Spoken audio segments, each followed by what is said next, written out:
सालों पहले एक गांव में सूरज नाम का किसान अपनी पत्नी के साथ रहता था। किसान बूढ़ा था, लेकिन उसकी पत्नी जवान थी। इसी वजह से किसान की पत्नी दुखी रहती थी। वो हमेशा अपने ही जैसे जवान पुरुष से शादी करने की चाहत मन में रखती थी। महिला के मन की बात को एक चोर समझ गया। वो रोज महिला का पीछा करने लगा। एक दिन उसने किसान की पत्नी को ठगने के विचार से उसे एक झूठी कहानी सुनाई। चोर ने कहा, सालों पहले मेरी पत्नी मुझे छोड़कर चली गई थी। अब मैं अकेला हूँ। मैं तुम्हारी सुंदरता पर मोहित हो गया हूँ और तुम्हें अपने साथ शहर ले जाना चाहता हूँ। स्त्री यह सुनते ही खुश हो गई। वो फटाफट बोली, ठीक है, मैं तुम्हारे साथ चलूंगी, लेकिन मेरे पति के पास बहुत धन है। पहले मैं उसे ले आती हूँ। उन पैसों से हम जीवन भर आराम से रहेंगे। ये सुनकर चोर ने कहा कि ठीक है, तुम जाओ और लौटकर इसी जगह आना, मैं तुम्हारा इंतजार करूंगा। स्त्री घर पहुंची तो देखा कि पति गहरी नींद में था। महिला ने सारे जेवर और नकदी को पोटली में बांधा और चोर के पास चली गई। किसान की पत्नी को आते देखकर चोर के मन में हुआ, अब मैं बहुत जल्दी धनवान बनने वाला हूँ। बस अब इस महिला से पीछा छुड़ाने की तरकीब निकालनी होगी। तभी किसान की पत्नी चोर के पास पहुंची। उसके पहुंचते ही दोनों दूसरे शहर की ओर निकल गए। कुछ दूर चलने के बाद रास्ते में एक नदी मिली। नदी को देखते ही चोर को एक तरकीब सूझ गई। वो महिला से बोला, देखो, नदी गहरी है, इसे मैं तुम्हें पार करवाऊंगा, लेकिन पहले मैं ये पोटली नदी के उस पार रखूंगा, फिर तुम्हें साथ ले जाऊंगा। स्त्री को चोर पर पूरा विश्वास था। उसने कहा, हाँ, ऐसा करना ठीक रहेगा। फिर चोर ने कहा, देखो, तुमने भारी जेवर पहने हैं, ये जेवर भी तुम मुझे दे दो, ताकि तुम्हें नदी पार करने में कोई बाधा न हो। ये सुनते ही किसान की पत्नी ने अपने सारे जेवर चोर को दे दिए। पोटली में बंधा धन और महिला के जेवर लेकर चोर नदी के पार चला गया। महिला उसके लौटने का इंतजार करती रही, लेकिन वो फिर कभी लौटकर नहीं आया। अब महिला को बहुत दुख हुआ और उसकी आंखों से आंसू बहने लगे, लेकिन पछतावे के लिए तब तक बहुत देर हो चुकी थी। उसका सारा पैसा और जेवर लेकर चोर जा चुका था।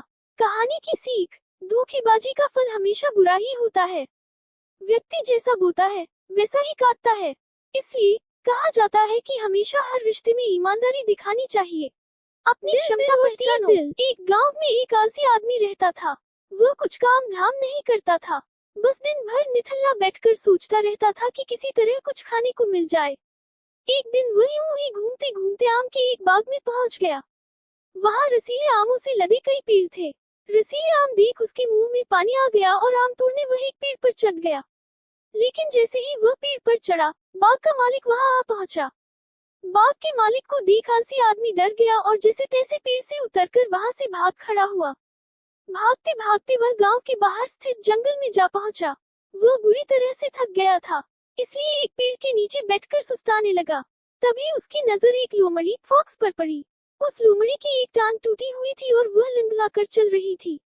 लोमड़ी को देख आलसी आदमी सोचने लगा कि ऐसी हालत में भी इस जंगली जानवरों से भरे जंगल में ये लोमड़ी बच कैसे गई, इसका अब तक शिकार कैसे नहीं हुआ। जिज्ञासा में वह एक पेड़ पर चढ़ गया और वहां बैठकर देखने लगा कि अब इस लोमड़ी के साथ आगे क्या होगा। कुछ ही पल बीते थे कि पूरा जंगल शेर लायन की भयंकर दहाड़ से गूंज उठा, जिसे सुनकर सारे जानवर डरकर भागने लगे। लेकिन लोमड़ी अपनी टूटी टांग के साथ भाग नहीं सकती थी। वह वहीं खड़ी रही। शेर लोमड़ी के पास आने लगा। आलसी आदमी ने सोचा कि अब शेर लोमड़ी को मारकर खा जाएगा, लेकिन आगे जो हुआ वो कुछ अजीब था। शेर लोमड़ी के पास पहुंचकर खड़ा हो गया। उसके मुंह में मांस का एक टुकड़ा था, जिसे उसने लोमड़ी के सामने गिरा दिया। लोमड़ी इत्मीनान से मांस के उस टुकड़े को खाने लगी। थोड़ी देर बाद शेर वहां से चला गया। ये घटना देख आलसी आदमी सोचने लगा कि भगवान सच में सर्वस्व है। उसने धरती के समस्त प्राणियों के लिए, चाहे वह जानवर हो या इंसान, खाने पीने का प्रबंध कर रखा है। वह अपने घर लौट आया। घर आकर वह 2-3 दिन तक बिस्तर पर लेटकर प्रतीक्षा करने लगा कि जैसे भगवान ने शेर के द्वारा लोमड़ी के लिए भोजन भिजवाया था, वैसे ही उसके लिए भी कोई न कोई खाने पीने का सामान ले आएगा। लेकिन ऐसा कुछ नहीं हुआ। भूख से उसकी हालात खराब होने लगी। आखिरकार उसे घर से बाहर निकलना ही पड़ा। घर के बाहर उसे एक पेड़ के नीचे बैठे हुए बाबा दिखाई पड़े। वो उनके पास गया और जंगल का सारा वृतांत सुनाते हुए बोला, बाबा जी, भगवान मेरे साथ ऐसा क्यों कर रहे हैं? उनके पास जानवरों के लिए भोजन का प्रबंध है, लेकिन इंसानों के लिए नहीं। बाबा जी ने उत्तर दिया, बेटा, ऐसी बात नहीं है। भगवान के पास सारे प्रबंध है, दूसरों की तरह तुम्हारे लिए भी। लेकिन बात यह है कि वे तुम्हें लोमड़ी नहीं, शेर बनाना चाहते हैं।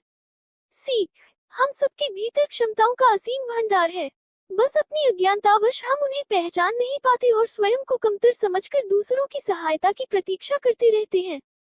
स्वयं की क्षमता पहचानिए, दूसरों की सहायता की प्रतीक्षा मत करिए।